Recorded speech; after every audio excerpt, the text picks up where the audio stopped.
Okay, jumping back in, going to try to hit this on the home stretch.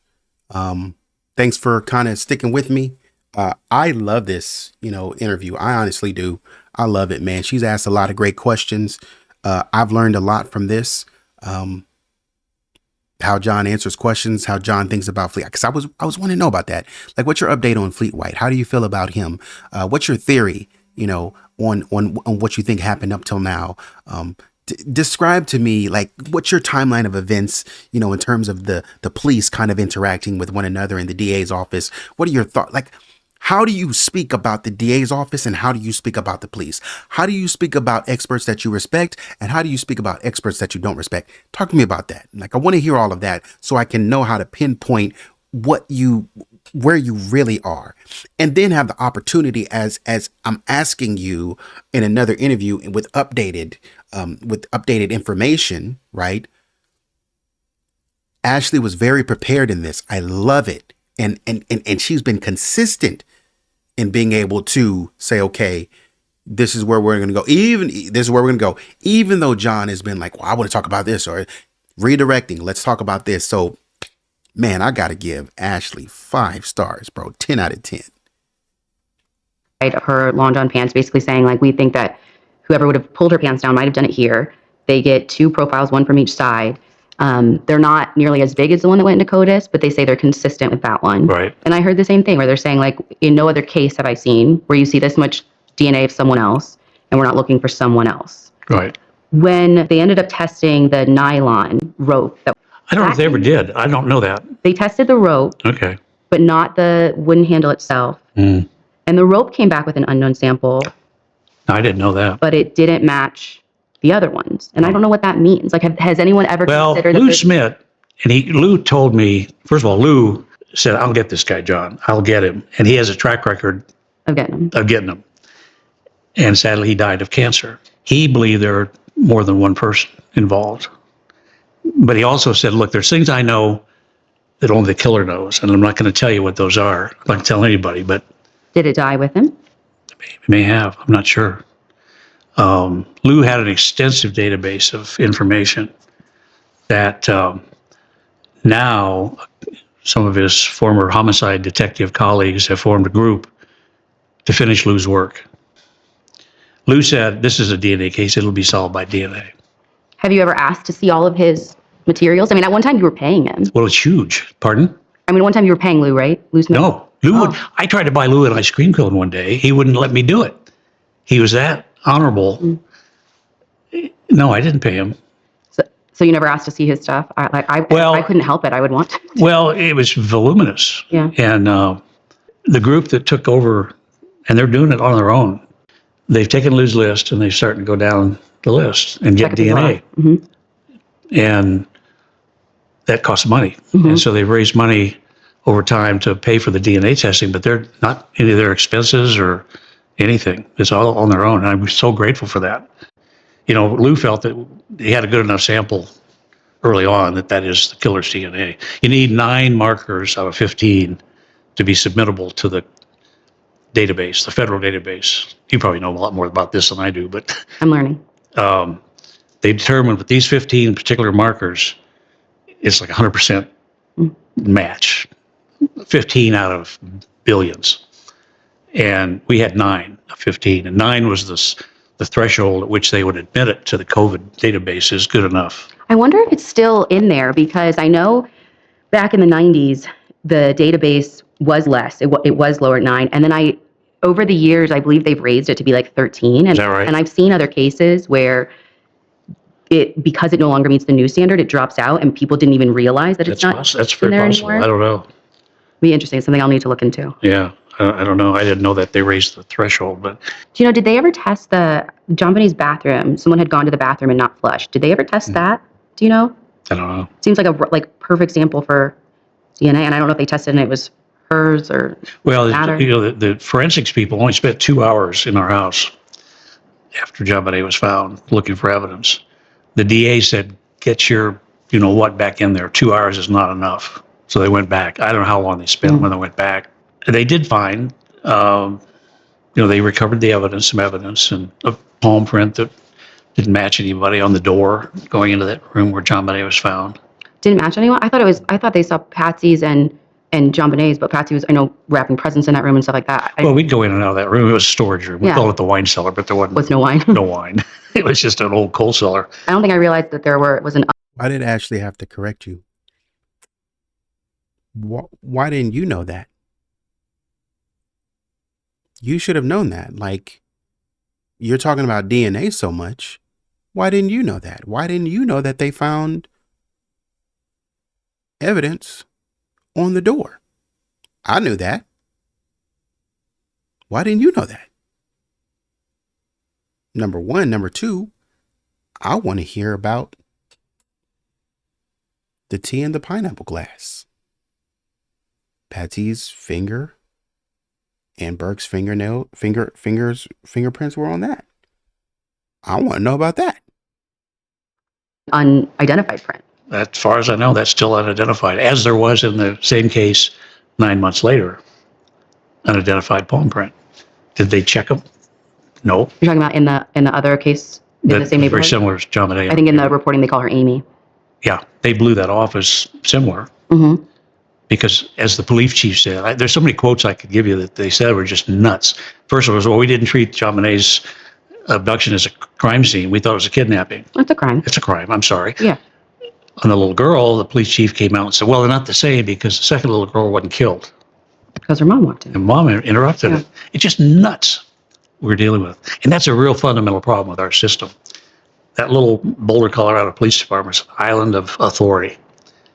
People can't come on that island and help unless they're invited. And Boulder Police never invited anybody to come in and help. Lots of. They called the FBI. I gotta stop you, bruh. They called the FBI. Day one. They called the CBI.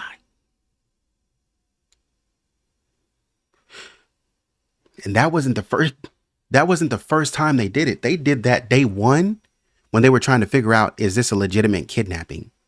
And then when it turned to a homicide, they were like, hey, yo, what do we do? What do we do? And then the second time they did it was with, I think the second time they did it was with like I want to say not the forensic, it wasn't it may have been the handwriting analysis, but the lie detector. That's what I know for sure. They called they were trying to call the FBI in for the lie detector test, but the Ramseys wouldn't play ball because they felt like, you guys are not trying to get to the bottom of this. The FBI is already primed on what to ask, and they're going to grill us. And BPD was like, look, man, you guys wanted an independent source. You don't want to take a lie detector test through us. You guys want an independent source. Here's the independent source. This is the FBI. And then BPD was like, man, we're comfortable with the FBI because the FBI has been briefed on the case, which they were. We're comfortable with this because we know that they will speak to some of the issues and some of the concerns that we have specifically about the case. We don't need to be asking questions and taking lie detector tests just to be taking lie detector tests. We need to be taking lie detector and asking general questions. We need to be taking lie detector tests to really be able to, I don't want you to grill me. We need to grill you to be able to rule you out. We need all of our questions answered to be able to effectively rule you out. So yes, they did ask for help. What are you talking about? That is a lie. So it was offered, but that's the fundamental problem with our system. Would that be your hope with JonBenét's case? Like, who, Sure. In a perfect world, who would you want to take over? Well, early on, we didn't care who had it. We just wanted it out of the police hands because we knew they were focused on us and being competent. Give it to the sheriff's department. We didn't care. Just get it out of their hands because they're not capable. We would like the evidence to be turned over to the FBI and let the FBI run with the evidence, do some additional DNA testing. So where do you think the evidence is? Do they still? I got to stop you there, bruh. Because for the lie detector test, that's what it was. The FBI was going to be running the lie detector tests. Come on. And you guys couldn't come together on agreement. Once they said FBI, you should have been all ears. Okay, let's do the FBI then, because I know that they won't be partial to your guys's direction, because you guys want to blame us and this, that, and the third. And there's been plenty of tips. We'll go with the FBI, but you didn't. Still have it. What do you think is still can be tested? What can we pull this? Well, we were told, we know from looking at reports and stuff early on in January '97, there were a number of items sent into a lab. Some were returned untested. Don't know why. Whether it's a cost issue or they had a sample, they did get a sample of what they tested. Maybe they decided that's good enough. I don't know. We want those other items tested. We want the items that had previously been tested 15 years ago, most recently, retested, developing this new format that's needed to do the genealogy research. That's what we're asking. So as far as we know, there's items that are crime scene evidence that was taken from the crime scene, sent to a lab, and was never tested. It seems pretty straightforward. Like, what do you feel is? Because to me, on the outside, I'm like, why wouldn't Boulder want to solve its biggest case? There's only two logical reasons. One is they've lost the evidence, which I hope isn't true. Or two, they're protecting somebody that is very, that's a silly number two. But I can't think of any other reason. They've lost the evidence. They have mountains of evidence. What would they have lost? They collected evidence from your home, mountains of evidence, and from the Michigan home. What? Do you feel like, I mean, you're somebody who has like amazing connections and political pull, like, do you feel like there's anything that you can do, or you've tried it all? Like, where? We've tried a lot. We petitioned the Attorney General in Colorado. We petitioned the governor. This was early on, to meet with us, and they wouldn't meet with us. You think this would be a great case for someone to, I mean, if they're going to at least work the system, you solve the JonBenet Ramsey case? Well, you'd think so. And I've told, Boulder's had 5 police chiefs since this happened. Have you met with the newest one yet? Yeah. Does he say anything about whether they have the evidence, don't have the evidence? Are you waiting? I've never challenged him on, have you lost it? What do you mean, John? Well, I've got another meeting coming up. Yeah. Well, the first meeting, I This is the stuff. was trying to be a nice guy and not jump all over him. He was a new guy at his job. I liked him. We had a nice conversation. And it was like, I need to. What does he say? Where does he say it stands? Well, he says there's things happening I can't tell you about, and I think DNA testing isn't there yet. We want to wait. And I totally disagree with the last comment. We're going to ask the hard question. Have you, and you didn't lose it. You're the new guy. It's not your fault. But is the evidence still in your possession? We're going to ask the hard question, but you didn't. That's what she was jumping up and down about. Like, you met the guy, but you didn't say anything where you're in front of him. This is the time to say, hey man, I'm hopeful that you can, you're the 5th one that I work with. I'm hopeful that you can turn this thing around and help us, as I told all the other chiefs. I'm hopeful that you can turn this around, but here's what I know. Here are the facts of everything that I know. This is what I'm looking for from you. This, that, and the third. What do you think? Do you think it can happen? And he'll respond and say, man, we're going to look at the evidence, so on and so forth. But you didn't attack. And so that confuses me, because in the media, John portrays like he's that bulldog that Patsy, they called her, Patsy is the bulldog. He portrays like he's this kind of bulldog going after these police and chasing them down, and you better get to the evidence. But when you ask for a very specific example of, what did you do what you're telling us that you did? Did you chase them down and get after them? Going back to the example that he used about Fleet, what did you go and shake Fleet and be like, hey man, what's going on with you? You're my friend. You should be feeling this way. And to take that a step further, like Fleet was going after the cops and saying, let's solve this. She asked, why weren't you just kind of going after the cops like, hey, this is what we got. This is everything. Let's solve this thing.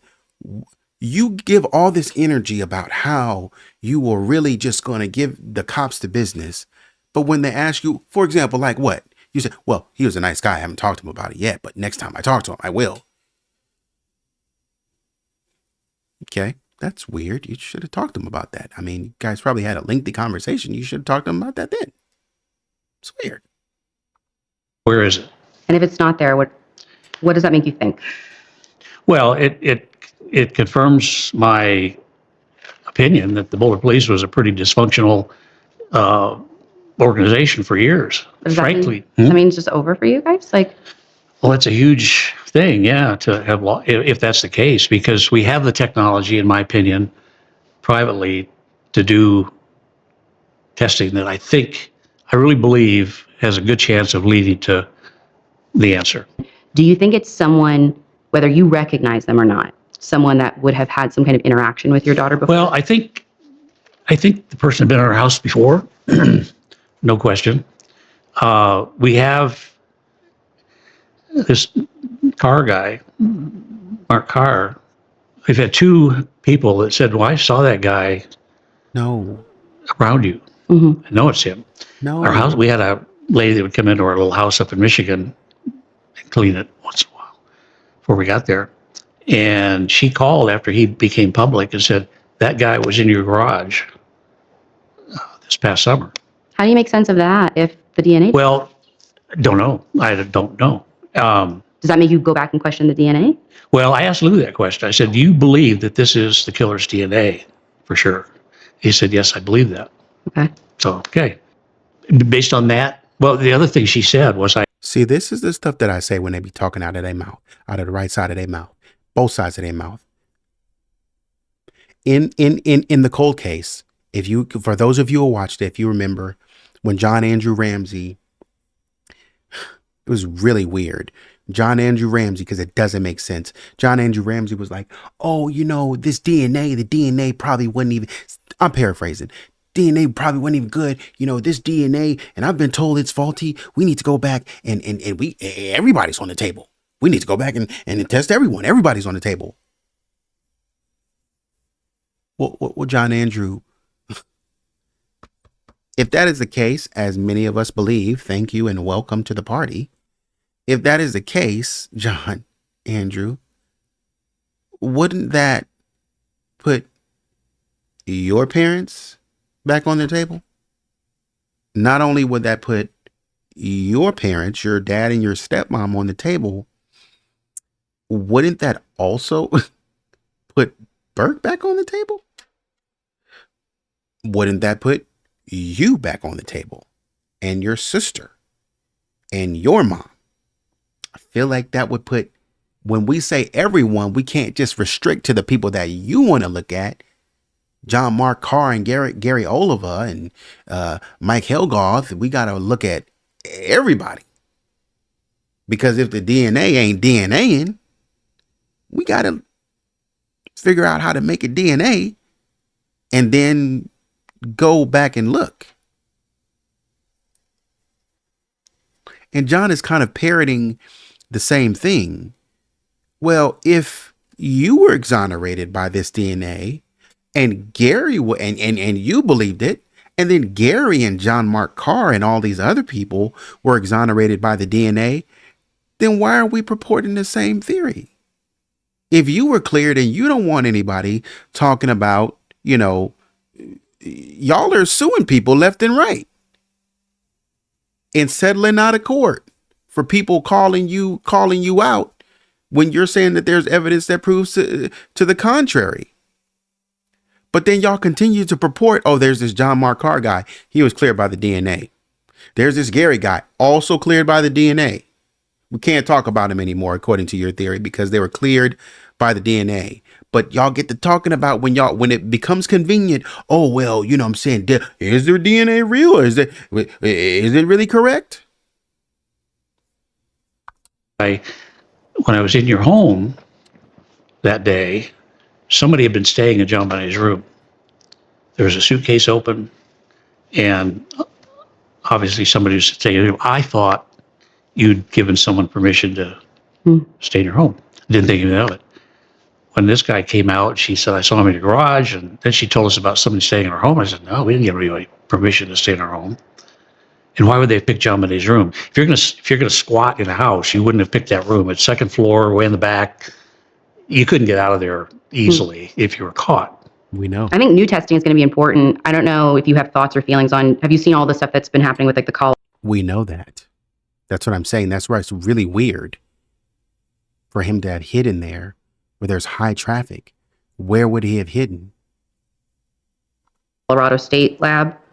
Yeah. Do you have any concerns? So Missy Woods, I believe is her name. She's been accused of like falsifying, like 600 and some cases between like 2008 and 23. They're looking at even older cases. Is this something that you've talked to anyone in authority about? Like, do you have concern that it affects the testing that you guys had done? We were told, our attorneys looked into it, and they're still working on the case for us for free. They don't charge us. They're so committed to getting this righted. They said she was not involved in our testing. That's good. Back then. It's like, okay. So that's the information we have. That's really good. What's it going to take to do new testing? Well, what we want, we were told probably a year or so ago now, it's been over a year. At that time, we just accidentally met the head of the FBI region there. And he said, look, the government, we, the FBI, certainly not Boulder, not CBI, do not have the latest DNA technology yet. And who said that? The chief of police. Because they got a new one, right? Or is this the last current one? The current one. Yeah.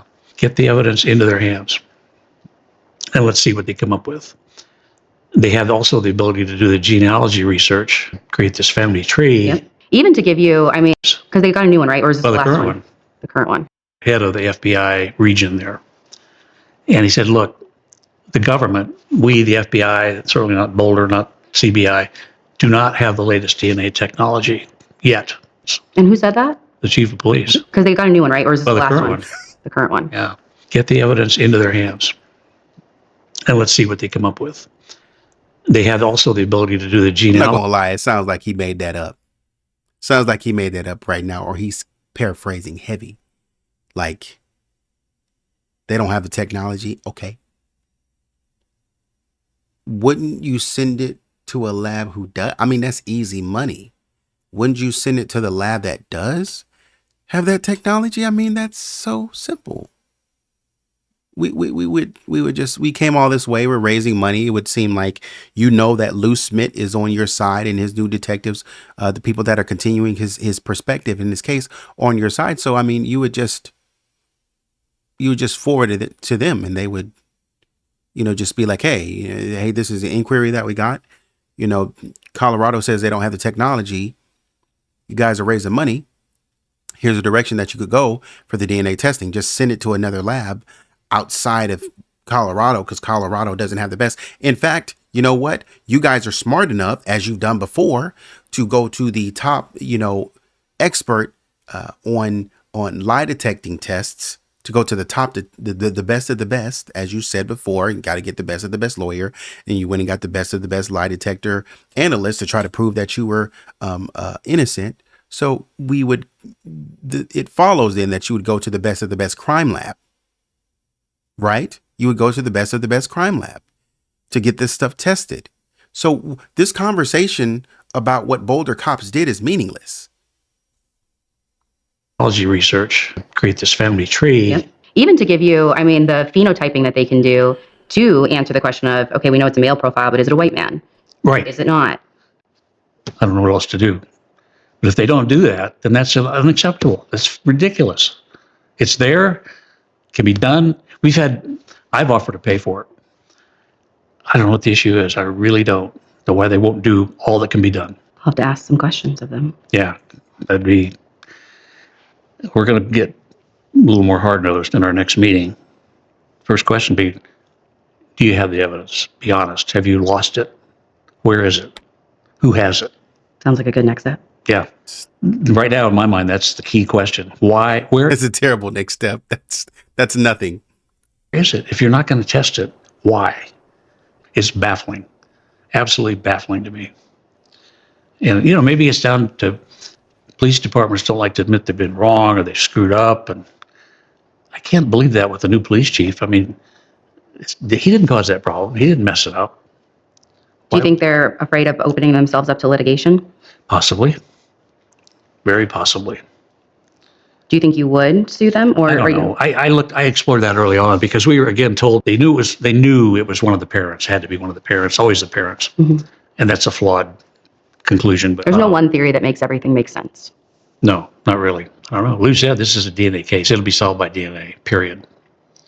And that's why this testing's so important.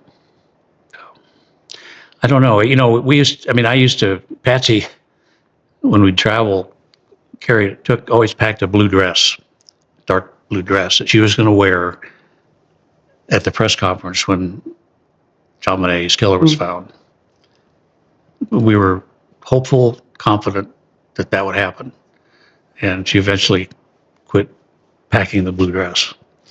Somebody asked me the other day, do you think JonBenet's killer would be found in your lifetime? I'm not so confident now at all. I think eventually they will be caught or identified, but maybe not in my lifetime, given the fact that there's no movement in the government to do the right thing. If they do it, I think there's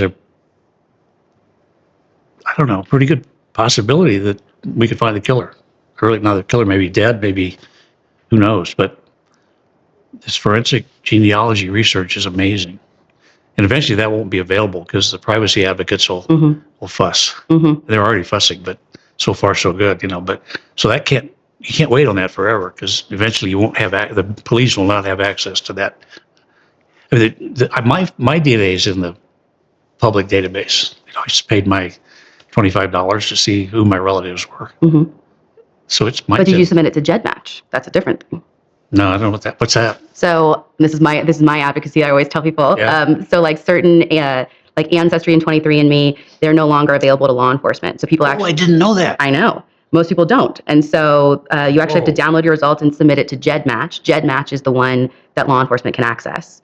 So there actually is this big issue where people think they've done it and they actually haven't, which could build up the database in a really meaningful way. So wow, anyone I didn't know that.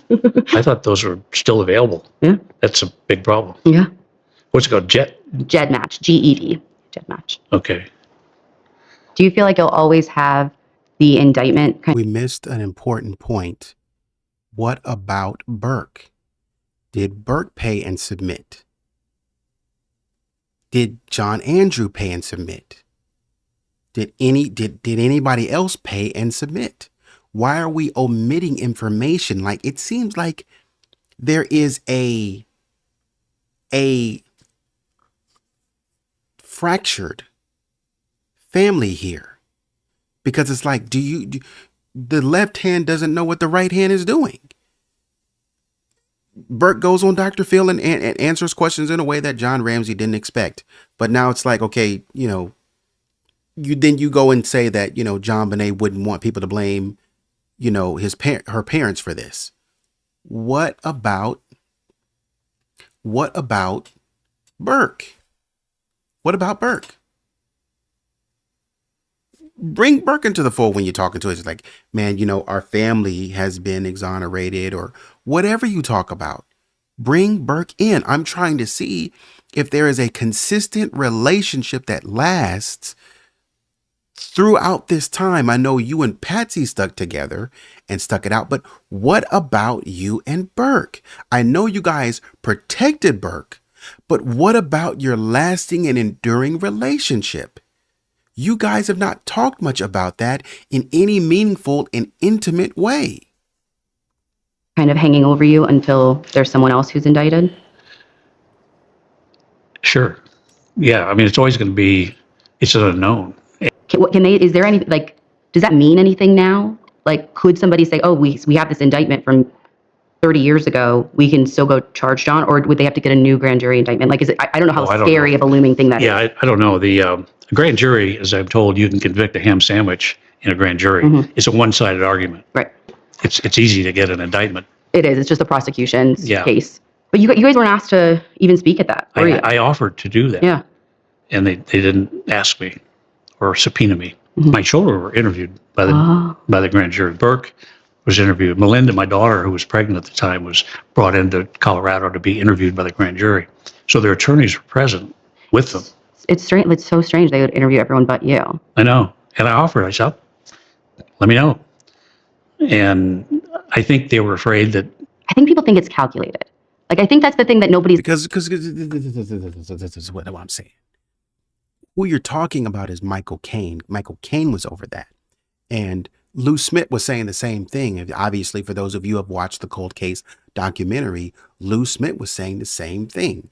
They didn't want me to come in. I wanted to be a part of it, but they didn't want me to be a part of it. Why would Michael Caine? And Michael Caine jumped back and was like, what? No, he didn't. We never said that. He was like, why would we do that? So it's just, with all of the possible information, and it's just like, you know, maybe Michael Caine and company did reject your guys's, advances to want to come testify. But it's mighty funny because Mr. Hoffman is saying, look, we have experts that we put forth in front of Mike Caine, Special Prosecutor Michael Caine, who's under the direction of DA Hunter, rejected those Sena Wong and I think Liebman, rejected those experts for handwriting analysis. But, but then the DA, which you love, you're saying that they rejected you to come in and kind of testify for the grand jury. And the DA, in which you love, rejected for Lou Smit to come in. Why would they do that? That's valuable testimony. He's like saying, or people. And it's really weird that you're saying that, because you were the ones. You're saying that you wanted to, but they wouldn't let you do it. But you were the ones who ran away to take lie detector tests elsewhere. You were the ones who went and lawyered up fast. And I'm not saying I have a problem with you lawyering up. I'm just saying, like, you guys didn't want to talk to the cops for the longest time, ran and got lawyers, wanted to run out of town to Atlanta as soon as you could because it was home. And then you guys didn't want to take a lie detector test. And when the cops were trying to ask you questions and these guys were bringing in and saying we have scientific evidence right then and there, you guys were shooting back and saying, I didn't do it. Go look somewhere else. Okay. But you expect me to believe that these are the same people that pushed you away when they were trying to do everything to bring you in and get information from you? These are the people that pushed you away? That doesn't make sense. In the depths of the internet saying is like, it feels like there's someone pulling the strings. Right. We had no rights. Police, the only requirement they had was to talk to us once a year on our case. By law, they had to do that. And first time we asked for that meeting, they said, well, geez, we don't know how to do this exactly. You're a suspect and you're a victim. This Homicide Victims Family Rights Act gives families like us the right, under law, to get the case out of the police hands if they're not doing their job, or they haven't done their job. What I read is that if after 3 years it's still a cold case, you can submit to have a federal review. Yeah. Well, I thought about that a bit, like this law, this federal law, that could be JonBenet's law. If it advanced the cause, it'd be good. But I'm not looking for that kind of memorialization of her. But you want to be sure your home is safe as it could be for your family. We were naive. We were foolish, naive. We thought we lived in a safe community. We didn't check the door locks. We didn't set the alarm. Who in the world would come into the house when we're there? If they came in and we're gone, steal the silverware, okay, whatever. Never, ever thought someone would come into our home when we were there and take our child from her bed. That's not what she asked you.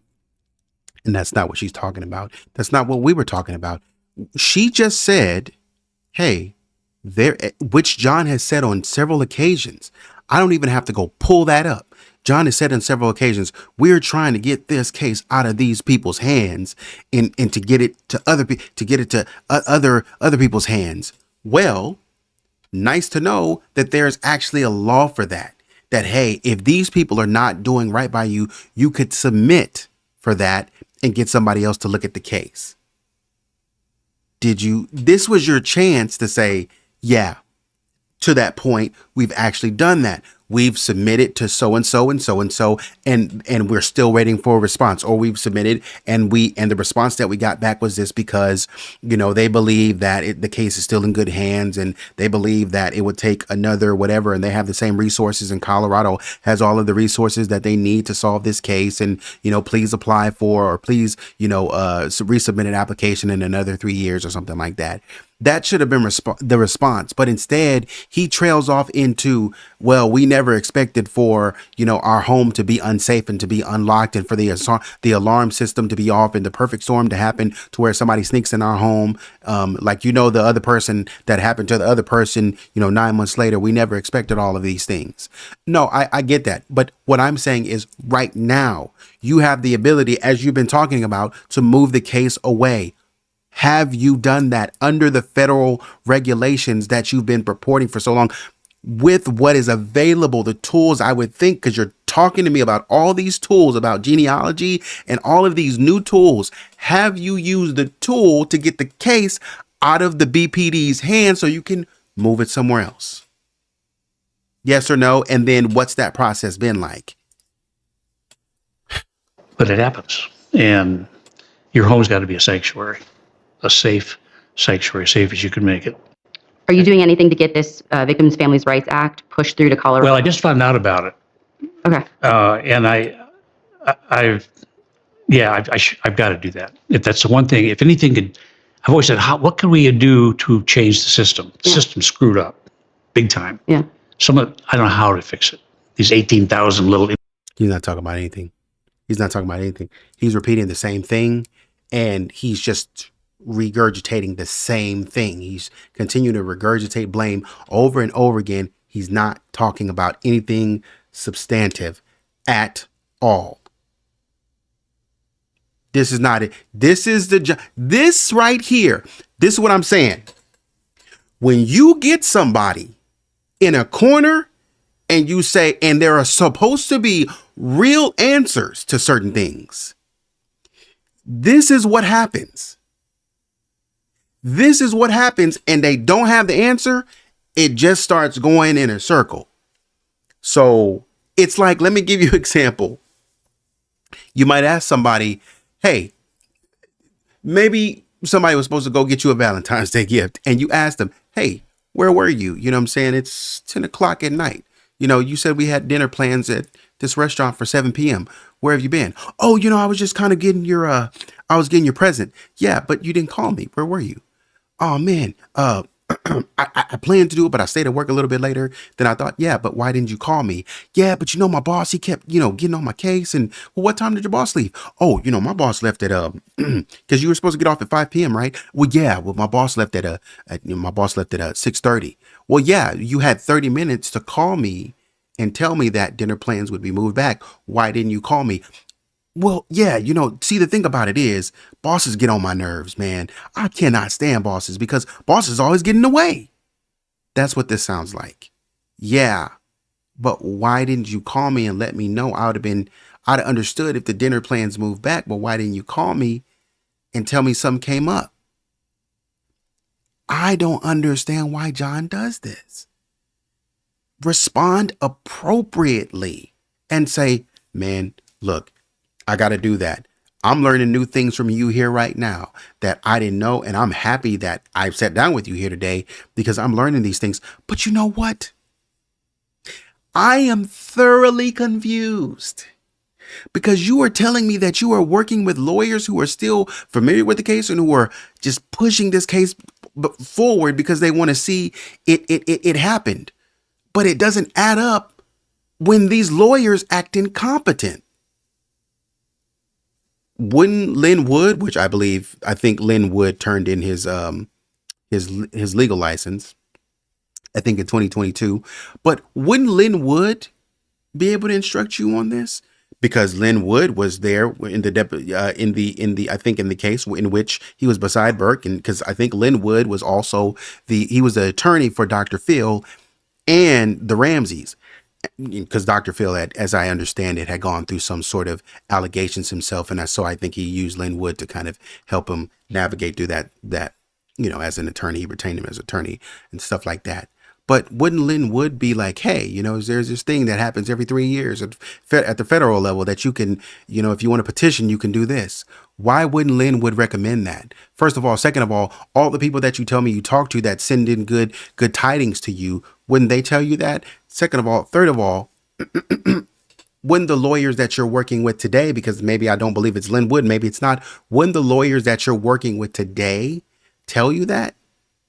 Why would you find that out on an interview with a podcast host who is very intelligent, by the way? But I'm wondering, if you're so on top of this case, you keep on telling me that you're so on top of this case. You're pulling out. You're talking to him all the time. You're portraying like that there's everything there is, that everything there is to know about this case. But these are like things that you should have come upon in all the years of dealing with this stuff. These are things that you should have come upon. Have you done that? That's crazy. You should have done that. Why is Ashley telling you this? Independent jurisdictions of authority with no higher authority, no ability to bring in the big guns when a child's murdered is stupid. Makes no sense. But what can I do to affect it? And you could go through the path that I just told you. I was advocating DNA testing for anyone arrested for a felony. Mm-hmm.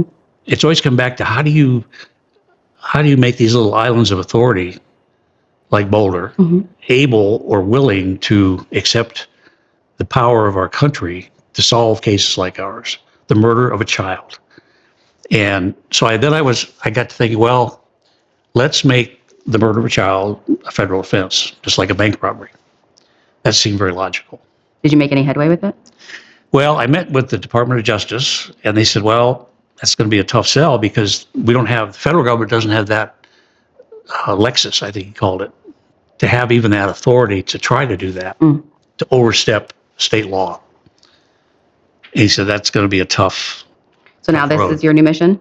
So my new mission, I learned about this just recently, and I'm retired now, so I got the time to do it, is I met, again, a federal Department of Justice fellow that pushed the federal government to enact a Homicide Victims Family Rights Act. Are you going to focus because I know Biden signed it into law in 2021 federally, but to your point, not in a state. Yeah. Are you going to focus on Colorado or JonBenét's? Well, what it gets down to, and the DOJ fellow said, look, it's easy. It's boilerplate. Here's the law. Mr. Senator, state senator, put your name at the top, vote on it. You're done. That's all you got to do. It's real simple. Colorado would be a tough sell, I think, because politicians don't want to be involved in our case. It's like a tar baby. If I touch it, I'm tainted. The media will come. The media's been brutal. What? Politicians don't want to be involved in your case? Wasn't it your lawyer, Lynn Wood, who was mad, I believe, at the governor of Colorado for speaking out and saying, hey, and giving their opinion on the case that was negative toward the Ramseys? And you asked DA Hunter, hey, who is this person, and how dare they come out and they attack a private citizen?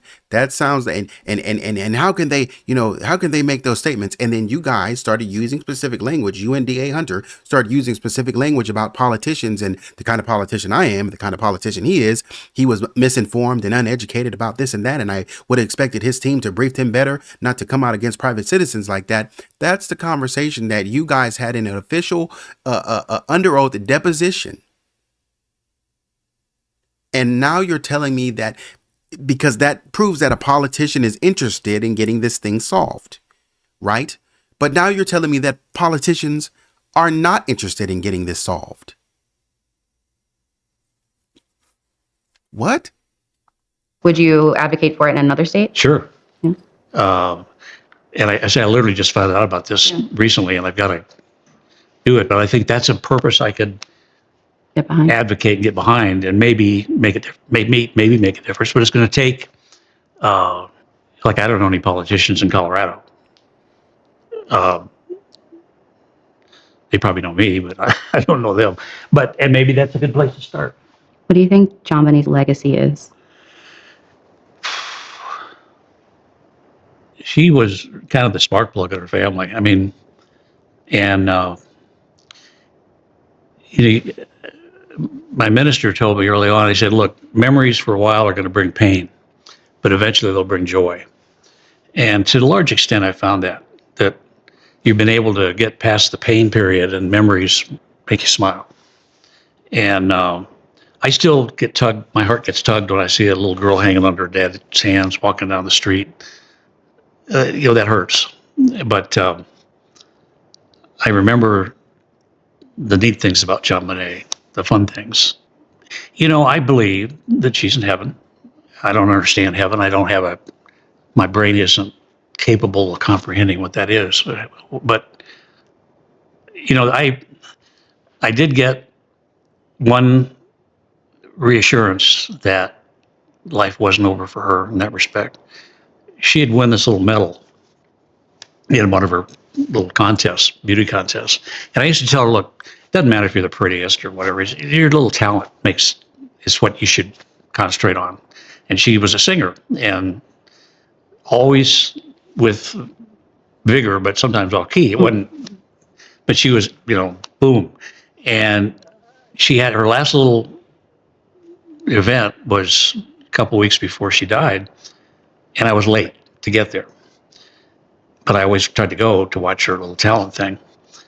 And she came running up to me and said, Dad, I won this for you. And it was a medal, and it was all talent winner. And she gave me that little medal, and I wore it around my neck. And when she died, in my mind, I wanted to get that medal back. It was in our house. But I didn't tell anybody. I just, in my mind, that's the one thing I want at JonBenet's that I can keep physically. And Pam, Patsy's sister, went to our house, I don't know, a week later to get us some clothes because we just left. We didn't have any clothes to wear or anything. And she said, I went to the house. Please, you're kind of rude. But I felt drawn to go into JonBenet's room. And I felt like I should bring you this. And she opened her hand. It was a medal. And her room was full of stuff, Wow. how she would bring this little.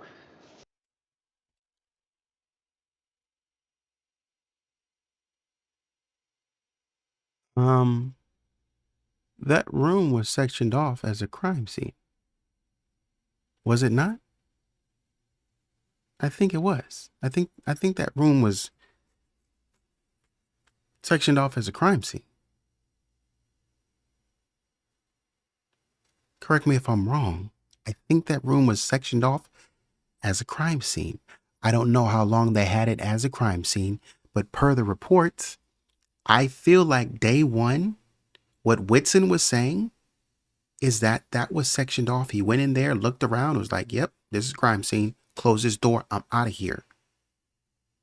You were instructed to go in to the third floor and go and get John and Patsy some clothes. If this is the truth, you were instructed to go to a whole nother floor, but instead you did what you wanted to do, and you further continue to contaminate a crime scene with more DNA, with more shoe prints, because you wanted to. Oh, the police were kind of rude because you don't listen. Because they know they can't trust you. You want to know why they can't trust you? Because you said, I'm going in there to get some clothes from my brother-in-law and my sister. And instead of going and doing that, you walked into a taped off room and said, you know what? I'm just going to grab a medal in here and I'm going to bring it to John. How do you know that the cops didn't need that medal for further analysis? Maybe the unidentified male DNA was on that medal. But you, because of what you wanted to do, went in there, grabbed that medal and removed it from the crime scene and brought it to him. And you're telling me on an interview that, yes, we sent somebody in there and that person, because they want to do it, continued to tamper with the crime scene. Am I lost my mind here? What? Who are you people? Round, about the size of a silver dollar, metal, and felt like I should bring this to you. And I could have cried because it's like JonBenet knew I wanted that somehow. So there's more to life than we see here. Well, thank you, John. Well, you're welcome, Ashley. I'll make Thanks for sure being here. the stuff that we talked about, again, the legislation that you're doing, the petition to get the DNA signed, I'll make sure everyone has the information for that. And, we've got this Netflix thing coming out that everyone will watch. And I think everyone is going to have an eye on Boulder. Well, that's the objective. Yeah. This isn't going to go away. We're going to be your worst nightmare until you do your job. All eyes on Boulder. Yep. So on that last piece, as you probably saw, he was getting ready to break down and cry. And that is all I'm saying. When you think about your daughter, when you think about those very touching moments, I lost my daughter, man. It should choke you up. It should hit you right in the throat. Like it should catch you off. It should be almost an automatic, reflex. And when my daughter, boom, got me again.